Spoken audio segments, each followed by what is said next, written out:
That's not what you had in mind to see? Let me see if I can adjust that.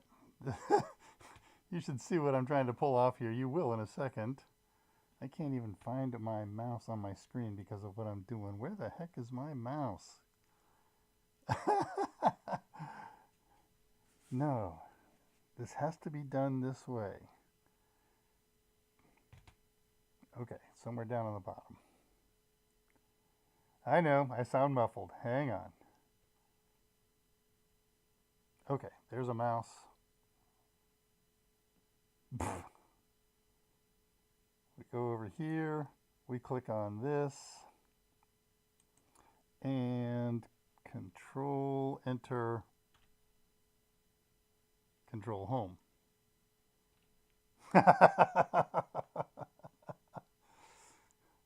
My mask came in today.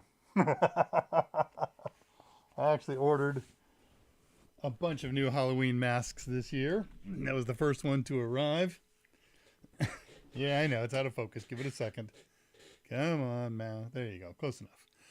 Hey, good afternoon, good evening, good morning, wherever you are in the planet. Where I am in the planet, it is 7 p.m. local time in the Houston, Texas area, and you have found ADRAMADA, another Dave Rush Ask Me Anything Digital Alchemy, and I am the aforementioned Dave Rush, the host of this show for the next hour.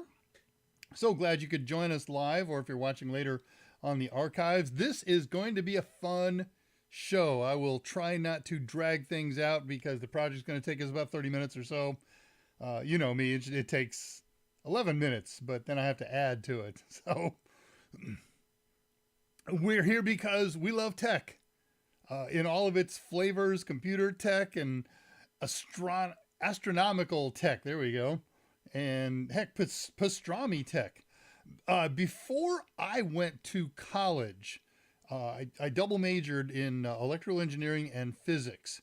And I did that, I think, because of a high school teacher that I really admired. And I wound up going to the school that he went to.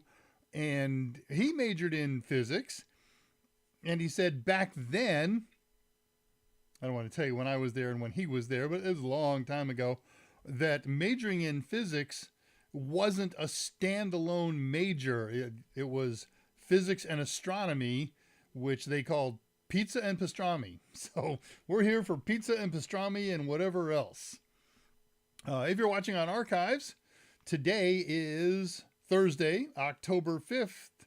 In the year 2023, we get together every Thursday at 7 p.m. Central Time. Okay, today is Thursday, October 5th. That means tomorrow is Friday, October 6th. And what does that mean? Well, that means 7 days later, wait for it, next Friday, the day after our next show, is Friday the 13th. Hey, so if you are a triskaidekaphobic, get over it, because here it comes. Oh, good golly, Miss Molly. I didn't do that. So, again, fun show. Let's see who's here, who's checking in, and see what kind of mischief we can get into today. Today is the 5th. Did I not say that? October 5th? Okay, so we're all... You beat me to it. Patricia Grace is here. I look different. Yeah, I had... I bumped my head. It had a little bit of swelling, but I put some ice on it. And Dave is transmitting from the Twilight Zone. Different year, 2023. Today is 2023. Now you're going to make me go back when I'm all done and watch the playback and see where I blew it. Oh, well. This could happen. I love the old Twilight show. Twilight Zone. My first, I guess call it second airline. Did I say the 4th? Okay. Well, today's the 5th. You are correct. I had the big brain mask on and tiny, tiny little slits. I couldn't see through them. The first airline that I ever flew for was a cargo airline. Lots of good stories about that. I'll tell you about it someday. The next one was my first passenger airline. It was a a turboprop operator out of Pennsylvania called Allegheny Airlines. They were owned by US Air, and eventually I moved to US Air. And eventually I moved to Continental, and eventually they, well, lots of stories between here and there. We had 5 bases when I was with Allegheny. I was out of the Middletown, Pennsylvania base, which you will know because it's the home of the 3 Mile Island nuclear reactor. It was right there next to our airport. We overflew it every time we took off or did an approach, depending on what the winds were doing. And there was a bunch of other bases. One of the bases was Binghamton, New York. And Binghamton, I had been there on foot and in my own aircraft before I ever flew there professionally. But Binghamton has a singular claim to fame. There is no reason to go to Binghamton unless you just happen to live there. But Rod Serling is from Binghamton, and so that's pretty much the bulk of the conversation that you can have about what we used to call bingo. So I know. What does that have to do with anything? Nothing. All right, so what do we got here? Okay, so yeah, let's kind of catch up on notes and make all this happen quickly. Last week, we checked out Kden Live as a potential video editor on a Raspberry Pi 4. Kden, very capable video editor, lots of standard features. Unfortunately, we learned that a stock Raspberry Pi 4 just doesn't have the horsepower to make the experience pleasurable. It works. So my plan over time is to do some overclocking on the Raspberry Pi 4 and see if it gets better.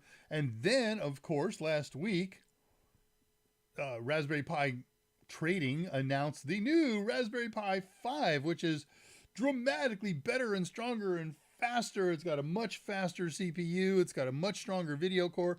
I don't think I'm going to waste my time. It probably won't be a waste, but I'm not going to take the time to overclock my Pi 4s. I'm just going to wait till the 5 comes out, and that's one of the first tests that I'm going to do on it. Can we have a better experience doing video editing, and specifically just so we can do apples to apples, specifically with Kden Live, KDE.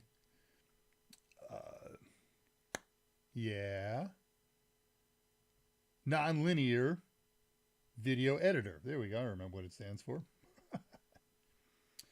So this week, I thought we would revisit one of the most important aspects of IT in the last 15 years. It is the job that everybody wants. It's a moneymaker, and it's so important now to all of us, more so than it ever has been, and getting more so day by day by day, and that is security. Now, in the past, we have installed and experimented with a number of security tools and anti-security tools like honeypots and HIDs and NIDs and firewalls and stuff like that. Today, we're going to revisit firewalls, but from a different layer. We've done packet layers. We've done transport layer firewalls. So we're going to move up the stack to an application layer firewall. We'll install and check out Mod Security 2, a web application firewall, or WAF.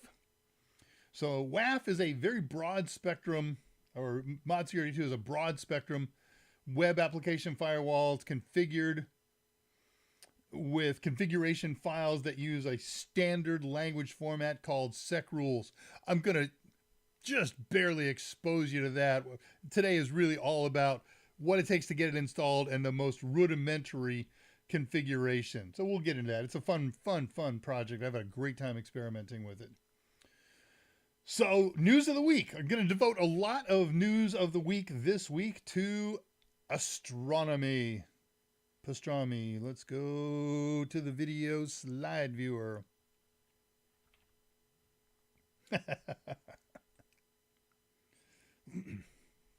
I had that mask on for a meeting today, and person I was meeting with totally sidetracked, went off the rails, talking about how he had most recently watched that movie and how well it held up. I think so too. It's a good movie. Okay, October 14th. 9 days from today, there will be an annular solar eclipse across much of North America. You can see where the path of, we'll call it totality, is going to be pretty much right through my house down there in southeast Texas. And an annular eclipse is one where the moon doesn't completely cover the sun. It covers most of it, but leaves a rim around the edge. Did I do a slide on it? Yeah, there we go. I had to resize that so it came out oval instead of round. So if you're anywhere in the path of totality or near totality, check it out, because the next one over North America is going to be in the year 2039. Let's see. Old news. Nah, I'm not going to read that. Hopefully everybody got emergency messages on your phone and television and radio yesterday. Let's move over into this. Intel, AMD, and ARM are not the only CPU, makers in town. There's a lot of CPU makers out there. Most of them tend to be kind of niche market, including what is described as plucky little Ampere 1. Ampere 1 makes chips designed to go into servers. And they have introduced, and we'll start delivering, I guess, in a month or so, a new server chip with the largest number of cores ever to run a server. 320 cores. It's not something you're going to buy for your home machine. I didn't see pricing on it when I look at it.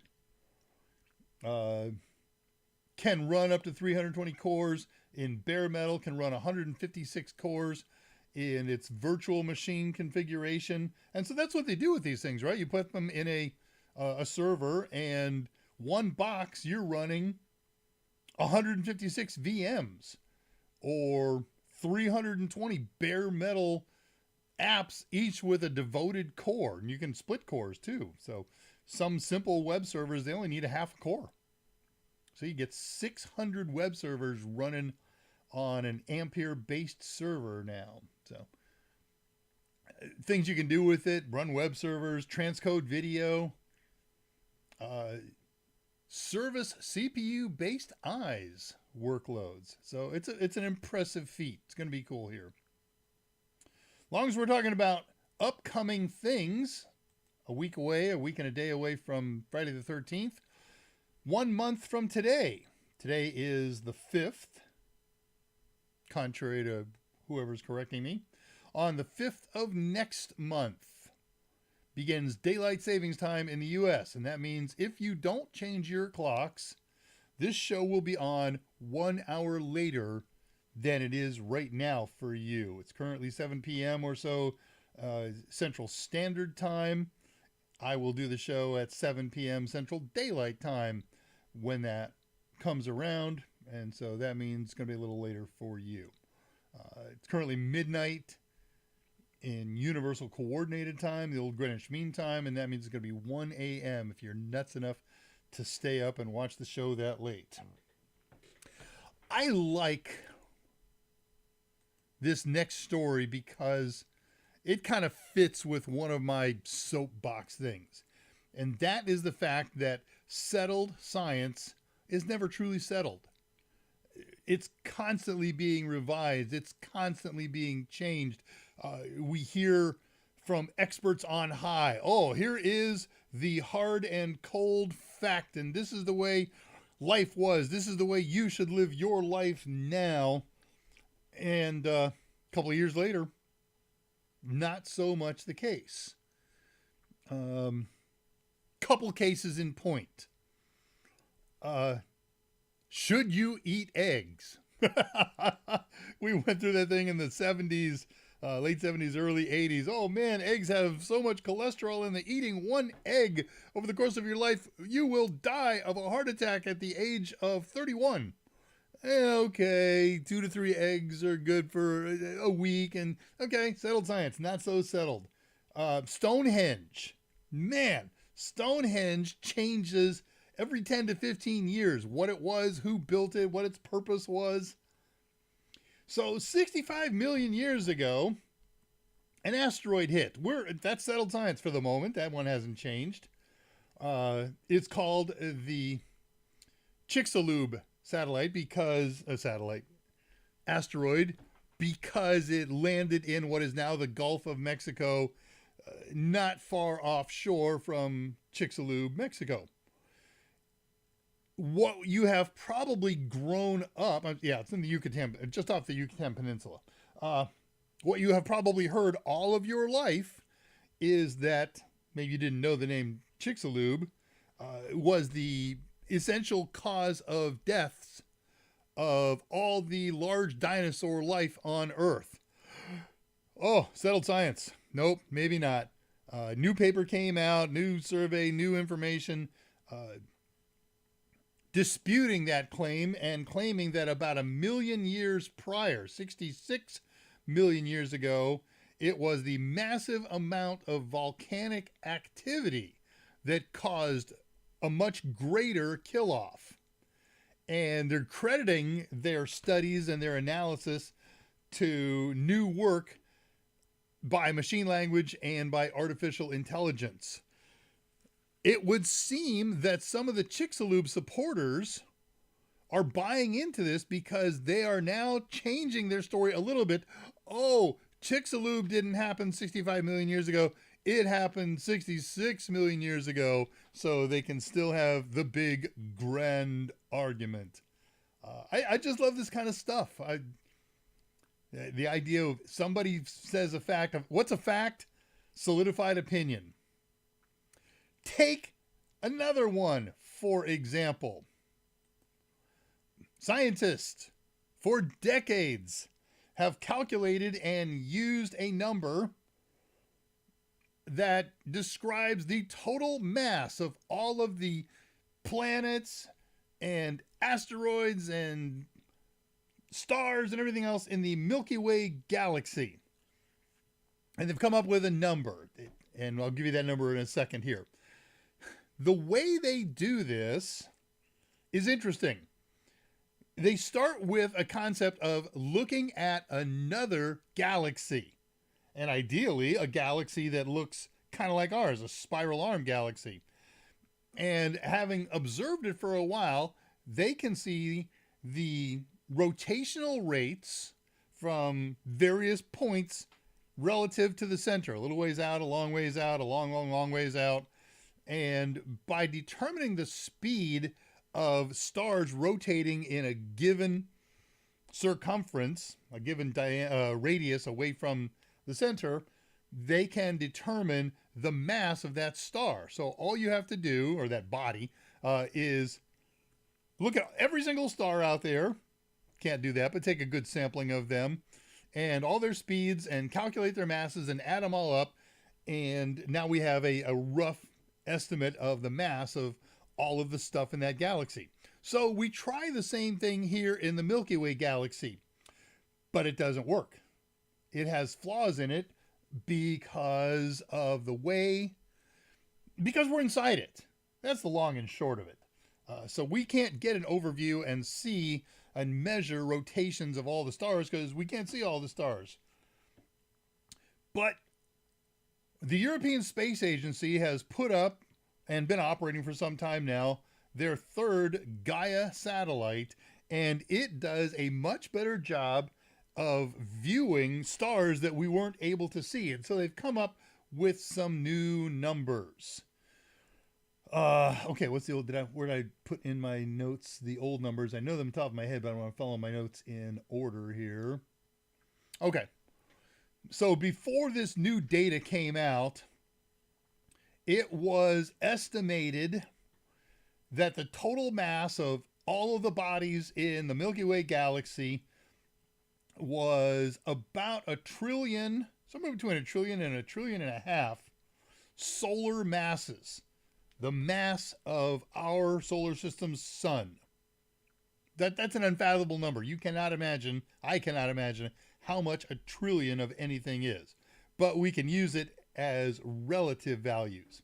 Well, this new Gaia satellite, he's located about 1.8 billion stars and calculated the motion of about 1.5 billion of them. So we're only off by 300 million. And from that, they come up with some new numbers. Not surprisingly, the new numbers are a little different than the old number, because otherwise it would never make the news, right? So going by the trillion solar masses old number, how much did they miss it by? 80%. It's now just 200 billion solar masses. Only 20% of the old estimate. So settled science. Oh, not so settled anymore. And who knows what it's going to be the next time there's another settled science out there. Last news. Again, astronomical today. The James Webb Telescope is coming up with new stuff every day. They're not unsettling old science. They do that a little bit too, but James Webb has discovered a couple interesting new things. One of them I'm not going to get into today because it's just too new, and they don't even have a theory to explain this new thing. But they found in a number of places, our galaxy and outside of our galaxy, some new objects that they have labeled jumbos. Jupiter-sized mass binary objects. Binary. Pairs. These things, everything, this new stuff that they've discovered is always in pairs, and it is pairs of free-flying masses that aren't planets, they aren't stars, they are bigger than planets, most planets, they are smaller than most stars, and so they're Jupiter-sized. They don't know what they are. They don't know why they exist. They don't know why they're free-flying through galaxies. So I did a little bit of reading on it this week, had a good time, and I've come up with a theory. And you're looking at it here on this slide. My thought, since they can't explain them, and they always appear in pairs, and there's multiple instances, it's probably just schmutz on the James Webb lens. Okay, I've amused myself, and hopefully I've amused you. Before I go and check things here, no. I don't think I have any personal experience or rants of the week. I've been batching it for the last 10 days. My missus came home late last night. Long delayed flight and lots of traffic out at the airport. And so I got home and I worked very, very, very late into the night to prep today's show. But it's ready. And that's all I got for rants of the week. Other than we have had 2.5 solid days of rain here in Houston. That's something we haven't seen in, 7 months, 8 months, something like that. Too bad it's in fall, because everything's going to die now. Anyways, if this were a little earlier in the season, everything probably would have been lovely and resurrected.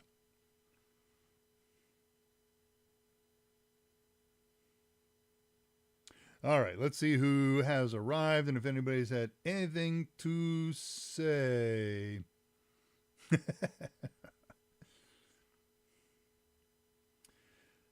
Jason, greetings, Jason. Thought the time change wasn't next week. It is next month.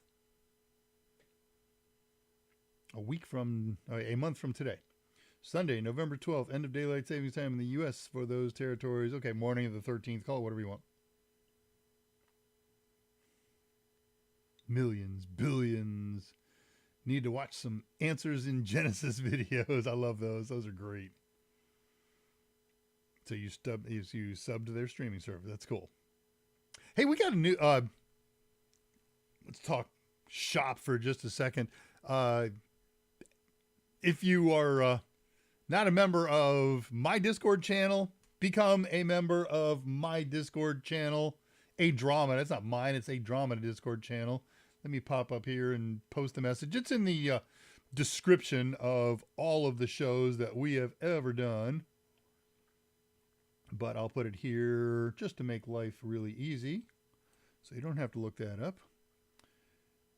And if you're not a member of the Discord server of the place that I work, do that.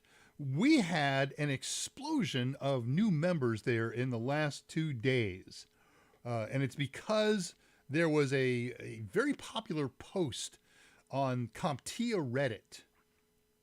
And it included in there, wow, it just went totally fuzzy, a link to the company web server. And because the post was so very popular, it got a tremendous number of new members over at the Discord server. You may or may not know, some of us here share a faith, and we're very strong in our faith. And I'm not here to proselytize, so enjoy it, don't enjoy it, whatever makes you happy. But there was somebody that I welcomed yesterday, and I look at the profiles of all of the people before I welcome them, just to get any kind of sense of information that might be useful. Is this going to be a spammer? Is this going to be a good guy, a bad guy, or whatever? And there was one who included a couple of lines in his profile description, and one of them was just how dedicated he shares our faith. And I thought that was really kind of nice. All right, not where I'm going with that. Where did I want to go with that? Oh yeah, we were going to check and see who's here. And did that, subbed their streaming. That's posted.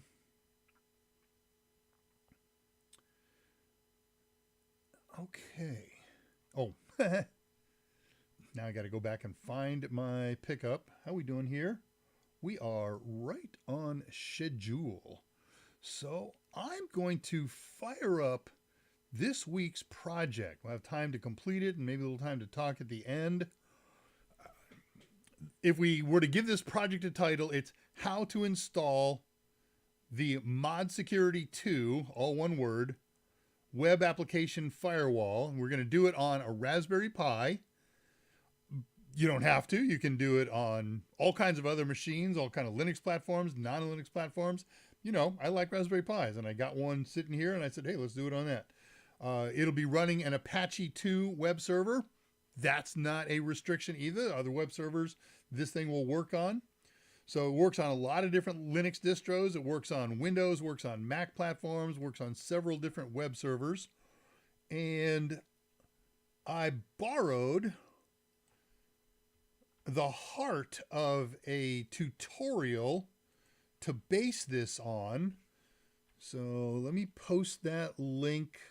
You can tell what it is by the title of the link. So I'm not going to put a label on that. And have we done that? Have we done that? Have we done? We have done all of those things for setup. This will make sense. Bear with me here. So the hardware requirements, or the hardware that I chose to use for our project, a Raspberry Pi 4B with 4 gigs. It's the same Raspberry Pi I used with our KDEN live show. It was right in front of me, so I don't want to break out anything else, and I'm done with KDEN until my Raspberry 5 comes in.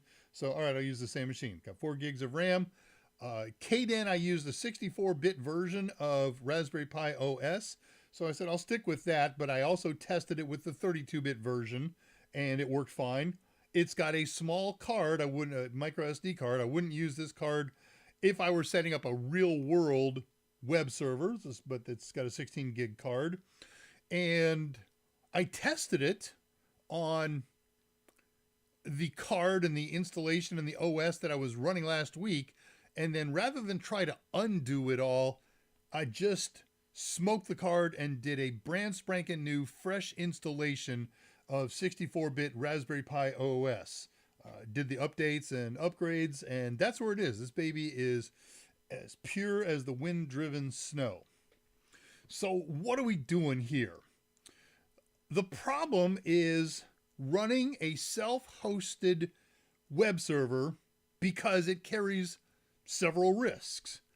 Web server and apps on it may not have adequate security by default, and this opens the web service to attacks. Hackers can access the web server and build in terrible things like data forwarders. They can compromise or steal data from this web server. They can simply be malicious and destroy the site. Other systems and apps on the host machine might be compromised or damaged. Data can be exposed, stolen. And this is the scariest part for me. Once a hacker gains access to the server, it can be used as a base of attack to attack other local network assets. And I've been running this thing for a year and a half, 2 years, fairly unprotected, and I don't sleep well as a result.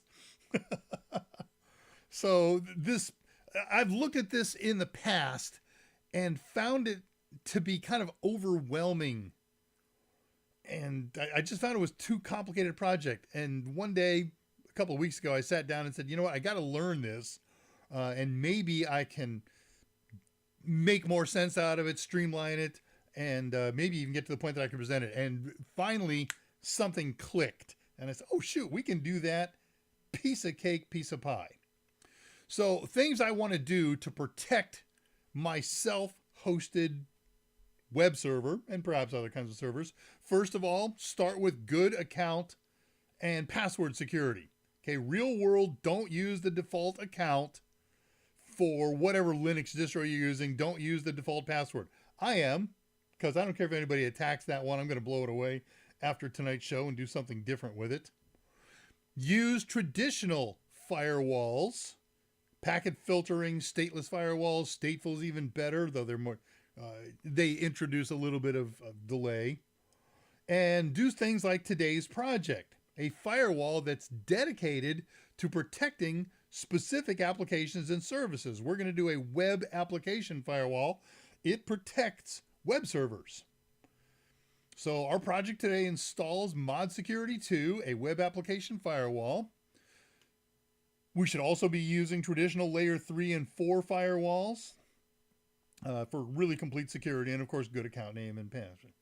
So on your server, you can't install this thing unless you have a web server running. It's because it needs to talk to the web server and interface with it. So we will talk about a simple basic one called a lamp stack. I've done lamp stack installations a long time ago for another show back in drama days.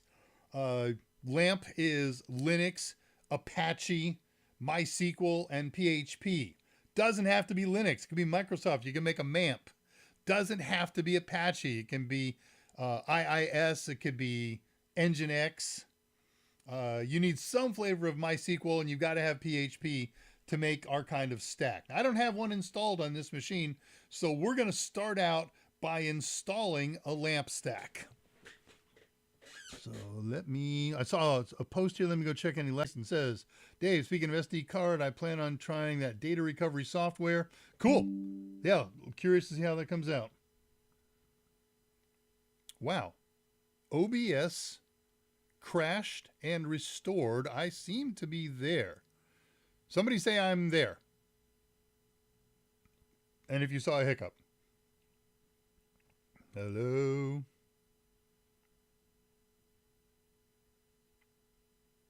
Yeah. Let me see my hand wave. There we go. Okay, I'm here.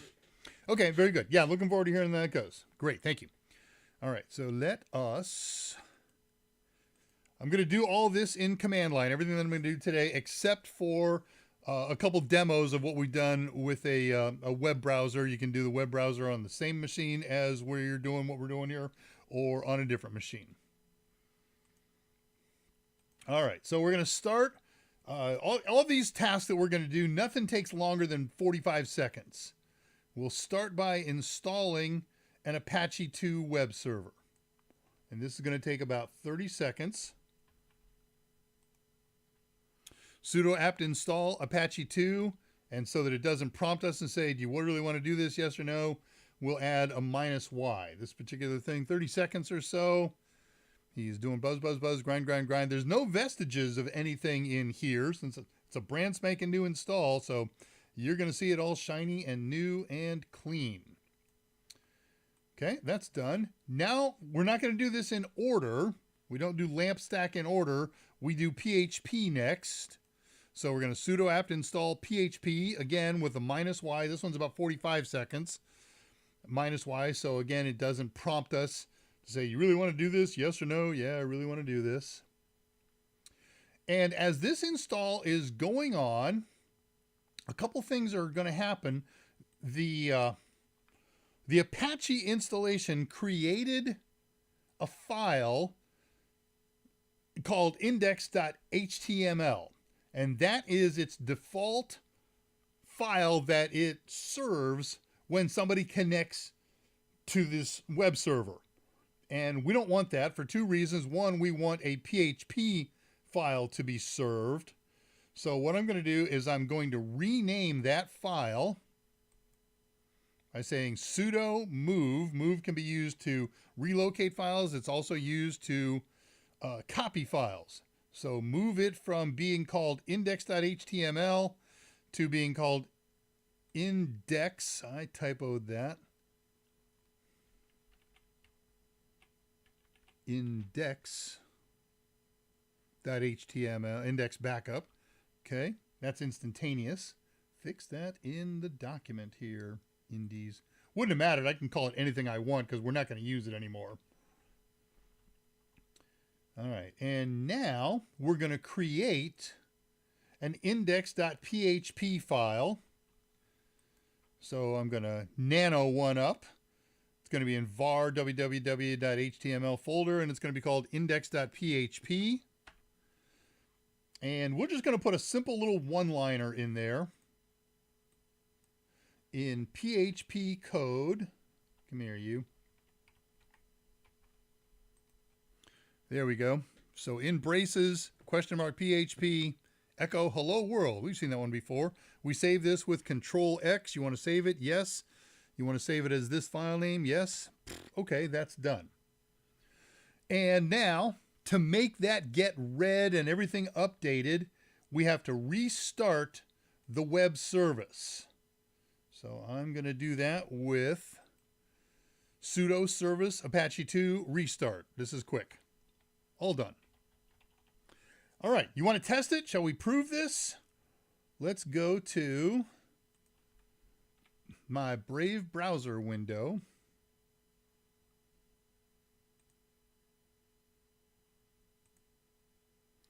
And you can see I've got kdenlive.py.local in there. It's just been sitting in there. There has been no web server in there to this point.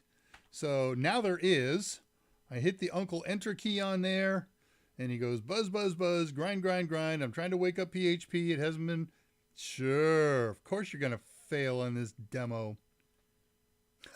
kdenlive.py.local. Kden, there's an extra L. kdenlive.py.local. There we go.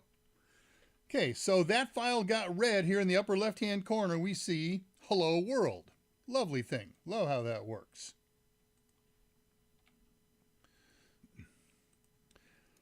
All right, I've got 3 out of 4 pieces of my lamp stack. I got Linux, I got Apache, I got PHP. Now I'm going to install MySQL in there. And this one is another 45-second installation. We're going to sudo apt install the MariaDB server. That's a clone of MySQL. And the PHP interface for MySQL. Buzz, buzz, buzz. Grind, grind, grind. And in 45 seconds, PHP and, the PHP interface to the MySQL server will be installed, and the clone of MySQL server, MariaDB server, will be installed. Cool. And then, to get it fully integrated with the Apache web service, we're going to restart the web service again.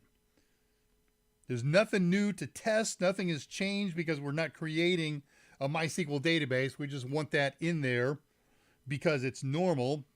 So I'm going to restart this. Come here, you.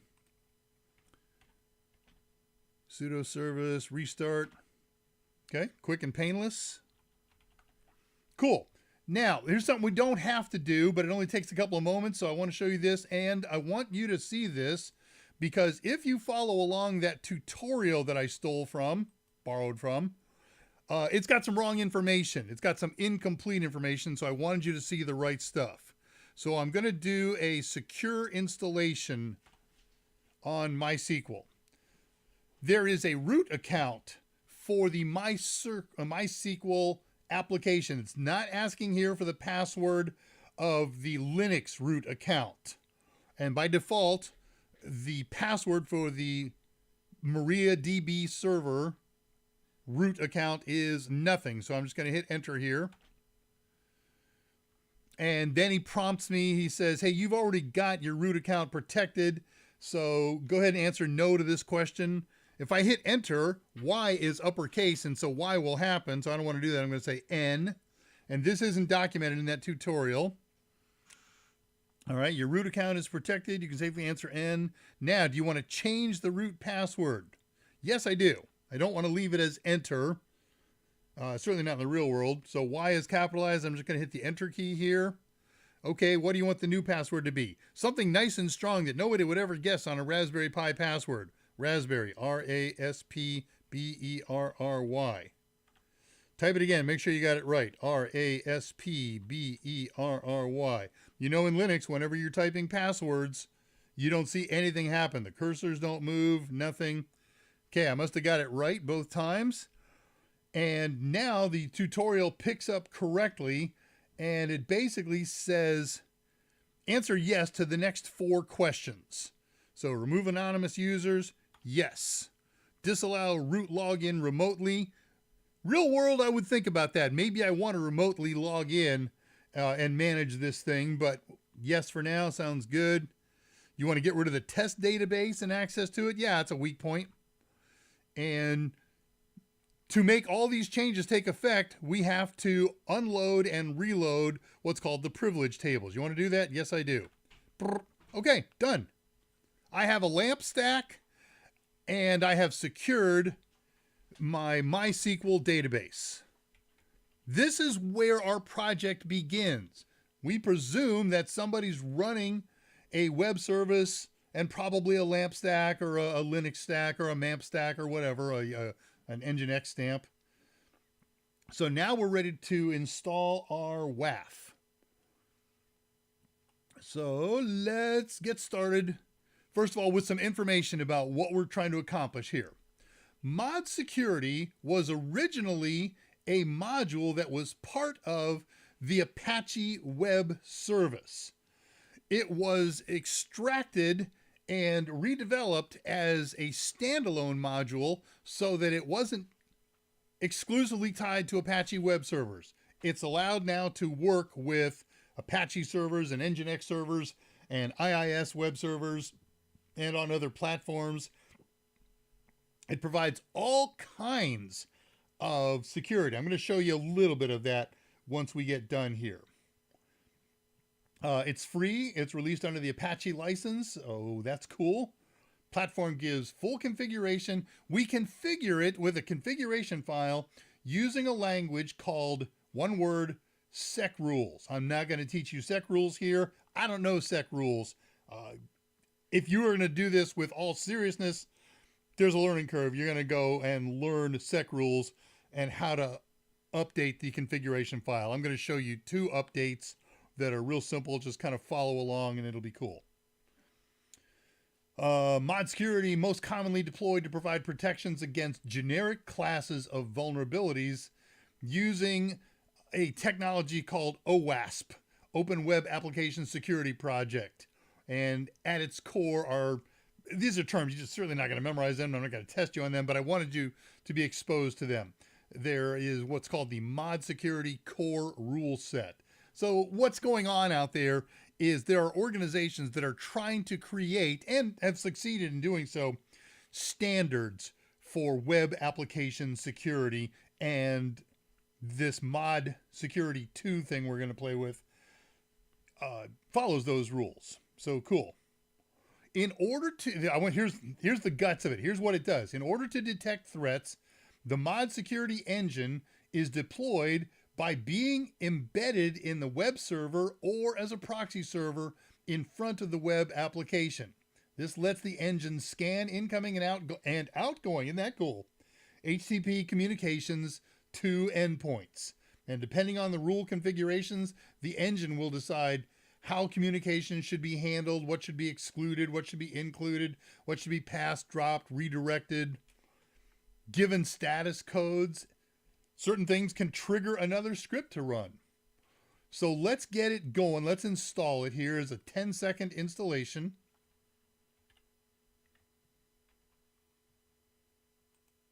So we're going to say sudo apt install library Apache 2 mod security 2. This is the second generation of ModSec or mod security. Don't prompt me with a yes or no.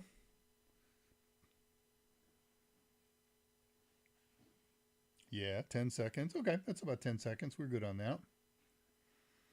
And now, that's generic. It doesn't know what kind of web server it's supposed to protect. And so I'm going to protect an Apache web server and add, well, I'm just going to protect it. We'll take that on faith here.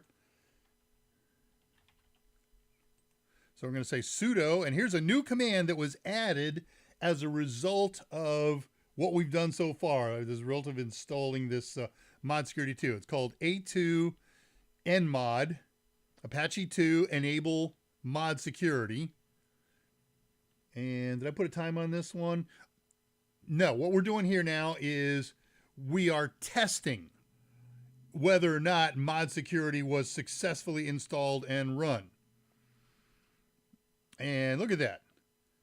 Mod unique ID is already enabled.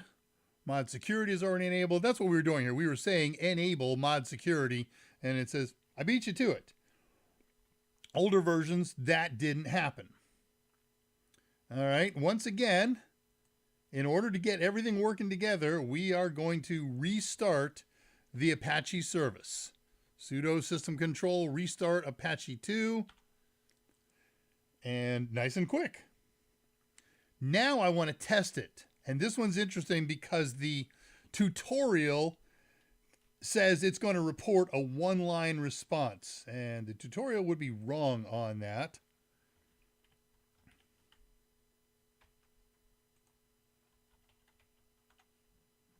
So the command I'm going to run is A2 query. We did A2 enable and A2 enab. -m, and a whole bunch of stuff comes up here. What we're looking for is the line that starts security 2. And older versions, the tutorial says, uses information from the older versions where it would say security 2 enabled by site administrator. No, security 2 is automatically enabled now when it's installed, and so security 2 is enabled by the maintainer script. So as long as we see it's enabled by something, we're happy campers. Now, security 2 in and of itself is enabled. However, its security features are not yet enabled. In fact, there is no configuration file to describe what it should do. There is a sample file that's got some settings in there, and what we want to do is we want to copy that to the real configuration file. And we're going to do that by saying copy in the etc mod security folder a file called modsecurity.conf-recommended to same folder, etc mod security, but new file name, modsecurity.conf. That's what's going to make this a real functioning file. Okay, done. This thing is working. Whatever default settings are in that modsecurity.conf file is what this thing is doing. But there's something in there that it ain't doing right. Or at least not what we want. It's not providing all the security that we want. So we're going to make a change to this file. And I'm going to do that by editing the modsecurity.conf file. I'm going to use nano. So sudo nano, path to the file, enter. And there is the modsecurity.conf file. And there are 2 lines that we have to change in here. And the easiest thing to do is to find the first one with the search. So I'm going to use Control W, where is, and I'm going to search for a line called sec rule engine detection. I could probably stop right there. Only. Sec. Did I put an asterisk? No, that's no. Sec rule engine detection only. Fine. Let's do it this way. Sec rule engine detection only. Come on, I just did this a couple hours ago to test it. Let's try it again. Control W. All right, how about sec rule? Oh, there was only one E. Engine. And there it is. There's only a couple lines down from the top of the file. We don't want our security rules engine to be in detection only mode. I want it to be in stop bad guys. So I'm going to mark that line out. I'm going to turn it into a comment line. And now I'm going to add a new line underneath that called sec rule engine on. So that's the only 2 changes. Now, if you look through this file, there's a lot going on in here, and there's a lot more that you can get going on. But I'm good with this, so let us save it. Control X, you want to save it? Yes. You want to call it modsecurity.conf in this folder? Yes. Okay. Those are the rules. And one final time, and this is big. We've made an important change here. And a lot of stuff has to happen now. So I'm going to restart the Apache service again. And this time, instead of taking 2 seconds, it's going to take a lot longer, like around 20 or so. This is going to be it. We're done. And I'm going to show you some tests to demonstrate what's going on. So mod security, for the moment, we're done with default security settings and the web application rules have been implemented. From here, you make other security rule changes by editing that mod security conf file. How to edit that? There's a learning curve. You got to use man pages. There goes our 20 seconds. It's done. So now we're going to test it with 2 more tests.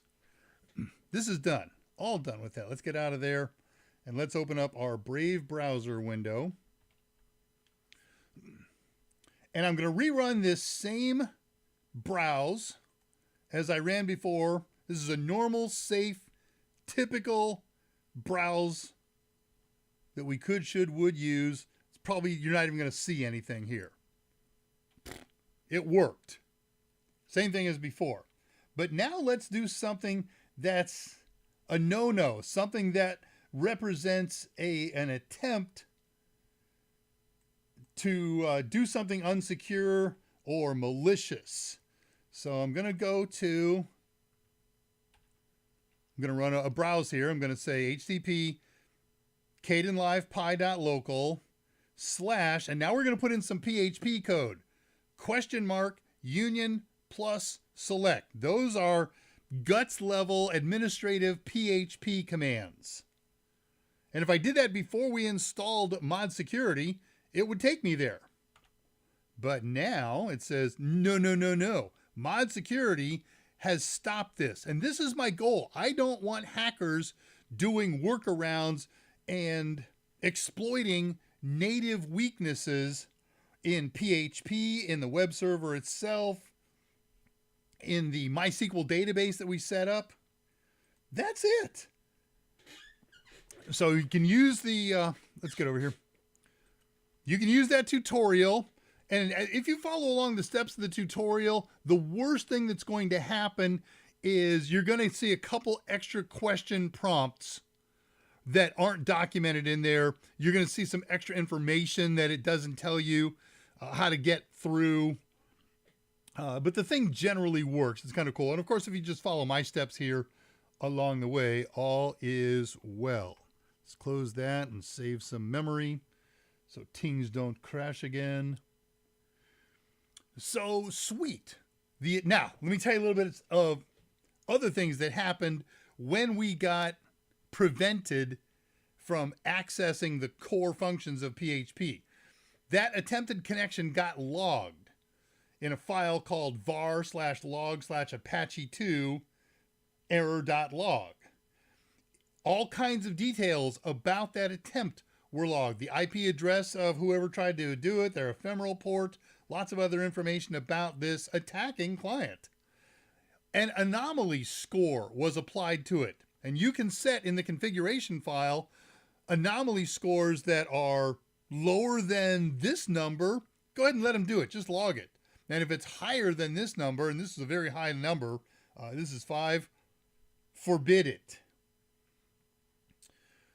The one kind of problem with mod security is if you're running different web apps on the same server, some of them may break. Now, every one of them is fixable. You're going to have to play around with the mod security file, and you're probably going to have to mess around with the web application configuration files of the different servers in there. The tutorial talks about using Nextcloud and the changes that he had to make in the Nextcloud configuration file, and everything is working. So it can all be made to work, but if you're running more than straight web servers, you might have to do a little bit more configuration. So summary, we installed a LAMP stack. We installed and secured MySQL Server. We installed Mod Security 2. We customized a little bit the security settings in the Mod Security conf file. There's a lot more customization available. It's going to take some study, a little bit of learning, but if you're running on a server that's running straight web services, the default should take care of just about anything. I have installed this on the home-based server that I have been running here for the last 1.5 years, 2 years, a little longer than that, but I didn't run it 24 hours a day until a little while back. So it should provide adequate security as long as you're also doing all the other good stuff. Unique account names, strong passwords, traditional layer 3 and 4 firewalls, stateful if you really want to go power. And that's that. Let me give you a quick hint before I get back to post and messages. Next week, I think I'm going to do OBS Studio on Raspberry Pi. I'm not 100% on that. Upcoming shows, I'm going to do a show on Portainer. Very excited about that. Let me tell you about the guest invitations that I have out there. I have not received responses from either of these folks in a few days. I only sent a few days ago, but hoping that I can get a tech spokesperson from Heathkit Corporation. They have resurrected themselves a couple of years ago, just before the COVID lockdowns. And I'm just a huge Heathkit fan. I built Heathkit projects as a kid forever, and then they went away, and now they're back, and they're growing. And I want to talk to the one of the senior devs, the senior dev of Portainer. We'll get into that. All right, let's go see what you have to say. In your infinite wisdom, I'm there. Appreciate this project. Great. It's a fun project.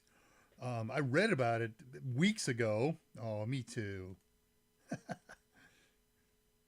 There, hearts. I want to click on a heart, and the menu of the other 4 things comes up. Don't run your past that. Oh, wow. We got a bunch of views. For a live show, that's one of our largest total views during the show. That makes me happy. Thanks. All right, no new comments, compliments. What do we got here? Hey, cool. Right on schedule. So let's close this thing up on time. I'll see you guys back on various Discord servers and Reddits and LinkedIn and all the other places. Oh, yeah, I gave Patricia a personal thanks. I will do this both with Jason and with Patricia. Many thanks for your repost of our ADRAMADA announcements on LinkedIn. Anybody else who sees this Hey, link with me, right? That's Dave Rush. I'm easy to find on LinkedIn. Just give me a link or a follow, and you will see. I typically do 2 announcements a week on a drama, plus other announcements in other areas. When you see those, pass them along to your own membership list. We want this thing to grow. I want people to be exposed to the various projects and news that we encounter here. It's a lot of fun. It is for me, anyways. All right, so let's close things up. As ever and always, I wish you a great rest of the week. Take care of each other. Take serious steps to stay healthy, and if at all possible, call or visit your parents. And never forget, technology is great, but the greatest resource we have are you and I. And with that, I bid you good night. I'll see you on ADRAMADA next Thursday and on the other platforms that I'm on between now and then. Until then, remember, how you do anything is how you do everything. Eep, op, ork, ah, ah.